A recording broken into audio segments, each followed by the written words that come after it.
Naitanong mo na ba sa Diyos? Panginoon, kung mabuti ka, bakit may kasamaan pa rin sa mundo? Bakit may mga taong gumagawa ng masama na tila sila pa ang umaangat? At bakit may mga taong nagsisikap gumawa ng tama, pero sila pa ang nahihirapan? Kung minsan, mahirap itong unawain. Ngunit sa ebanghelyo natin ngayon, binibigyan tayo ni Jesus ng isang sagot na puno ng pag-asa. Panahon na muli para ibahagi ko sa inyo ang mensaheng nagbibigay buhay mula sa ebanghelyo ngayong araw, July 19, 2026, 16th Sunday in Ordinary Time. Sa ebanghelyo natin ngayon mula sa Matthew 13, 24-43, ikinuwento ni Jesus ang talinghaga tungkol sa trigo at mga damo. May isang taong naghahasik ng mabuting binhi sa kanyang bukid. Ngunit habang natutulog ang lahat, dumating ang kanyang kaaway at naghasik ng mga damo sa gitna ng trigo. Nang tumubo ang mga halaman, napansin ng mga alipin ang mga damo at nais nilang bunutin agad ang mga ito. Ngunit sinabi ng may-ari, "Huwag muna, baka mabunot pati ang trigo. Hayaan niyong tumubong magkasama ang dalawa hanggang sa anihan." Ipinaliwanag ni Jesus na ang bukid ay ang mundo.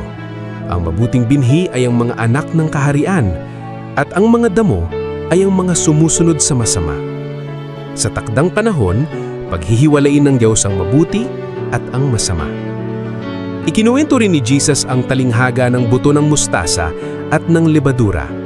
Maliit man sa simula, ngulit lumalago at nagdudulot ng malaking pagbabago sa ating pamilya, komunidad, at maging sa digital world. Mga ka-digital disciple, napakaganda ng mensahe ni Jesus. Minsan, gusto nating kumilos agad ang Diyos. Kapag may nakagawa ng masama, gusto nating agad silang maparusahan. Kapag may kawalang katarungan, gusto nating agad itong matapos. Ngunit ipinapaalala ni Jesus na ang Diyos ay hindi lamang makatarungan. Siya rin ay matyaga at mahabagin. Binibigyan niya ng pagkakataon ng bawat tao na magsisi at magbago. Mga ka-digital disciple, may isa pang mahalagang paalala ang ebanghelyong ito. Huwag tayong masyadang abala sa paghahanap ng mga damo sa buhay ng ibang tao. Baka nakakalimutan na nating alagaan ang trigo sa sarili nating puso. Halip na ituon ng ating pansin sa pagkukulang ng iba, sikapin nating lumago sa pananampalataya, kabutihan at pagmamahal.